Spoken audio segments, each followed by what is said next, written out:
Hello everyone. Today I will be featuring the Le Terrible, I have no idea how to pronounce that and I didn't bother checking it out, an upcoming tier 8 French destroyer. Now the first things you might notice is the speed. Well, we can look at the matchmaking first. A bunch of tier 10s, a bunch of DDs. This is of course to be expected with any tier 8 premium these days. The speed, of course, is a big thing to keep in mind. The speed with the speed boost active is actually well over 55 knots. The UI caps out at 48.9, so even though it says 48.9, we are actually doing 55, over 55, which is, of course, the fastest ship in the game by far. Another thing to note is the firing arcs. Yes, that is how terrible the firing arcs are. And that is how slow the turret traverse is. This is something we will be returning to a lot during this commentary, but you see how much broadside I have to give just to use all my guns. And this is a huge headache in dealing with this ship, in trying to bring a damage to bear. I have a good spawn, so I use my huge speed advantage to rush this cap as soon as possible. This is something I've tried to utilize when making this ship work, because making this ship work has actually been quite difficult, because it has such a weird role right now. You have access to a total of 9 torpedoes. You can launch 6 to one side, or well, 2 of the launchers are on the sides, so you got 3 that you have to launch to different sides, and then you have a central launcher that can go both ways. Shimakaze pops up. By the time I turn my guns and I pop the reload booster, which is kind of the gimmick of this ship. You cut down your reload by 75% for a duration of 10 seconds, and then once the reload booster has run out, well, then you're stuck with your default reload, which is actually horrendously bad at 7 seconds. To put it into perspective, the Aigle, which has, I'm pretty sure it has the same 139mm guns, it has slightly slower shell velocity, but the Aigle, a tier 6 premium, has a 4.8 second gun reload. The Terrible has a 7-second gun reload. So, unless you literally have your reload booster active, your DPM is worse than that of, significantly worse than that of a tier 6 destroyer. It's honestly horrendously, terribly bad. And when you combine that horrendous DPM, you combine it with that awkward turret traverse, we're talking 25.7 second turret traverse. That's like a cruiser turret traverse on what's supposed to be a gunboat. And then we combine it with the low DPM and in general the pretty damn floaty arcs. I mean, this ship is what, 8 km away? And we're only getting shatters. I should have probably stuck to AP, and we're not really doing much with our guns, and he does finally die. Obviously the vast majority of the damage came from the torpedoes. I was mentioning I had a lot of issues making the ship work, and that's because it has such a weird role. It doesn't really work as a stealthy torpedo boat, because even with the full stealth build that I'm running right here, you can only reach a 7.1 kilometer concealment, which is obviously nowhere near enough to actually be competitive as a contesting destroyer. The awkward gun arcs and the lack of DPM and the lack, honestly, the slow shell velocity means that you can't really play it as a gunboat either. Like, Akizuki is so much better as a gunboat, it's not even comparable. Almost every single gunboat, like just as a gunboat, just works better than the ship, because it's so awkward trying to make it work as a pure gunboat, since you have no DPM. You have burst DPM with your reload booster, but that's pretty much it. I catch the Z46, I'm about to get spotted anyway, so I catch him full broadside and I pop the reload booster and I try to get some duck eye in. I think I'm aiming a bit too high. Well, we're actually not just landing that many shells. Closer range, of course, the DPM is a bit more impressive with the booster, but now the DPM booster runs out, and look at this reload. Look what happens when the reload booster runs out. That is your DPM without it. For a so-called gunboat-ish DD, it's obviously terrible. The firing arcs are also so bad. You see, I turn in a bit, suddenly I can only use 3 of my guns. I lose 40% of my DPM because the firing arcs on the back 2 turrets are so bad. If I have to make a full turn, as you see here, well, then the 25-second turret traverse comes in and it takes ages for my back turrets to actually be usable again, and I just have to wait for them to slowly, ever so slowly turn around. So gunboat is kind of not feasible, and the torpedo boat doesn't really work that well because the concealment is so bad. Its main gimmick is of course the speed. It's got decent rudder shift and it's got a decent turning circle as well. I think the turning circle was something, let me actually check. The turning circle was 690, which is pretty okay. Rudder shift 4.3, that's pretty okay as well. But obviously the main selling point, the main gimmick is the speed and the reload booster. The problem is using the speed is awkward.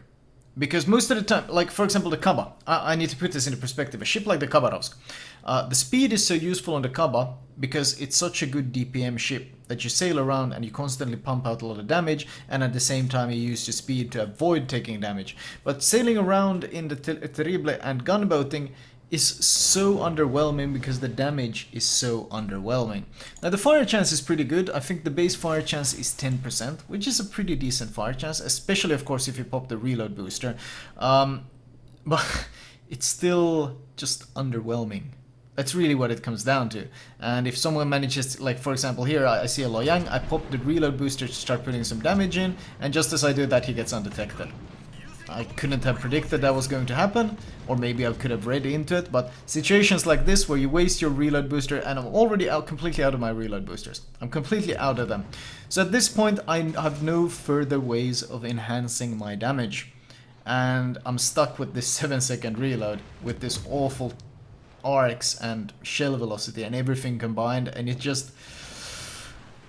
oh, this ship does not feel very enjoyable to play like this. The way I finally made this ship work, by the way, I managed to, is I built it as a DD hunter, which means you go for the concealment build, and then you basically just rush in and try to pick fight with DDs and use your 10-second reload booster to put as much damage as possible, and then you kind of start kiting away. At the meantime, of course, you torp everything you possibly can. That was the way I managed to make this ship work somewhat. But is it a particularly enjoyable experience?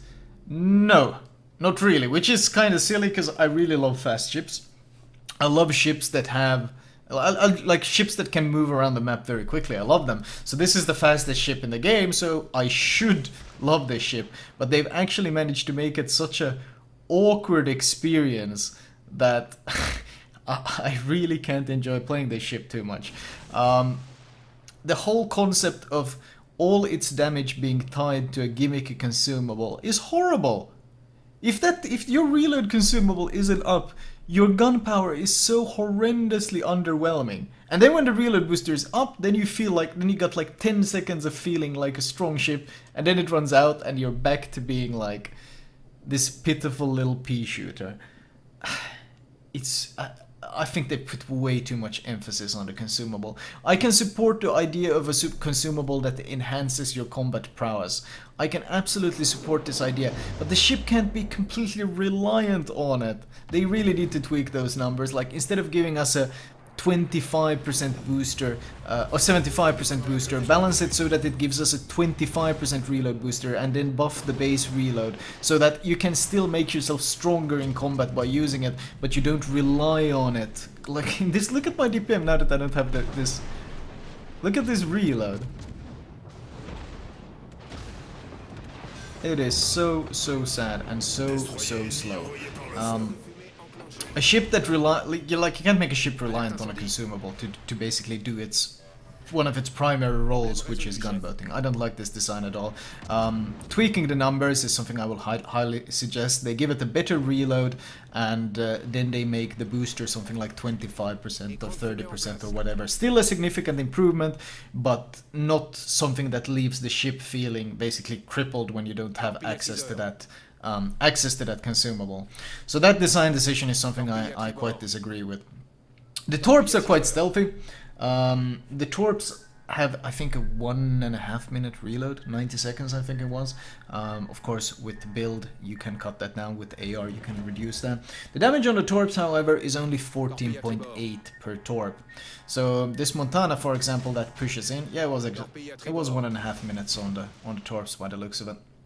I don't know if I'm even running AR on this build. I might not be running AR simply because I needed to go for so much gunpowder to kind of compensate for how terrible it was otherwise. We do of course see the major issue with these torpedoes here is that, well, I launched 6 torps and I land 5 out of 6, and the ship is down to 1/3 of its health. It wasn't even full HP to begin with. So the raw alpha is obviously lacking, and this wouldn't really be an issue if the gunpowder in return would be somehow compensating, but it kinda isn't. And gunboating in the open, I mean, it can kind of work. The issue is you're actually very, very large, so you would think that a ship as fast as this would be very, very hard to hit, but it really isn't. Note, by the way, that my torps were perfect, and I land another 3 torps, and the Montana still isn't dead. So your YOLOing ships in this thing is obviously always going to be a bit sketchy. The speed is good for closing the distance, but the actual damage is very questionable. As it is right now, this was a fairly short commentary on the ship, just a short example that highlights many of the issues that I have with this ship, is that it's simply not very enjoyable, and I don't think it's very competitive. And I mean, running nose first into a booster or something, he spots you, he radars. By the time, because of your speed, you have already closed so much distance. Well, you spot him, he radars, and then because of your speed, you're closing so much distance as you're turning around, and because you're so large, he just melts you. To be fair, though, the booster is kind of a broken ship and does that to all the DDs, but this ship is not that, it simply isn't that good. I mean, I performed well, I got 2.4k base and I topped the scoreboard and all of this, and in general I have been running this pure DD Hunter build, I've been able to perform pretty well. I managed to like pull off some good games. I hunt down the enemy DDs, I use the booster, I burst them, and then I try to run away. It kind of works, but it's so gimmicky. It is so gimmicky. Either you have the consumable and you're a threat, or you don't have the consumable and you're kind of a joke. And that's not good design. And honestly, yeah, I am not a fan. I'm not a fan of this ship. Detailed report, 1 million potential is always nice. I ate about 21k damage. The health pool on the ship is obviously quite decent for tier 8. Mostly it uses its speed to try to compensate though, but questionable. 10 torps landed. Don't expect to see that many in your average game. This was one of the few games where the battleships kind of really pushed and the cruiser pushed at the start, so I managed to get a bunch of torp hits. Most of the time, your damage is quite heavily limited to your guns. The torps are 9 km, so you can make them work, of course, but well, I want to say the guns should be your bread and butter, but I really don't know what they want with this ship. They kind of tried to make it a hybrid, but they made it so weirdly balanced, and so it's a weird ship. I don't know how else to describe it. It is a weird ship. It's not really a gunboat. It's not really a torpedo boat. It's a weird, super fast hybrid with garbage concealment and heavily reliant on its consumables. Just strange. And as of right now, I'm sure that there will be some people who enjoy it, but it didn't really fit. It didn't really click with me as a ship that much. I didn't really enjoy the design decisions here, because some magical buttons making you super strong, and then when they run out, suddenly your crew forgets how to load the guns, and yeah. That's gonna be a no from me. That is gonna be a no from me on the current design of the Terrible. I think just balancing out the gun characteristics would make this ship a lot better, and honestly my suggestion to Wargaming is taking a look on just how reliant this ship is on that gimmicky consumable and heavily reducing that reliance. Because if they reduce that reliance, then the average DPM of the ship will go up, and then playing these gunboat builds might actually be viable, and just gunboating in the open might actually be worth it because you do steady damage instead of, well, like if you sail in the open, happen in the current iteration of this ship. You don't want to be shooting a battleship because your DPM is so sad that you gain so little out of it, whereas giving away your location means they know there might be torps coming and you'll take incoming fire. So in general, you avoid gunboating in the ship because the rewards you get are so pitiful. The only way to get decent rewards for actually exposing your position is using the reload booster, but then you run out of them, and when you run out, you're kind of pitiful against other destroyers. Just a weird design right now. I ended up ranting a fair bit longer than I intended. That was all from me. Thank you guys for watching. I will talk to you guys later.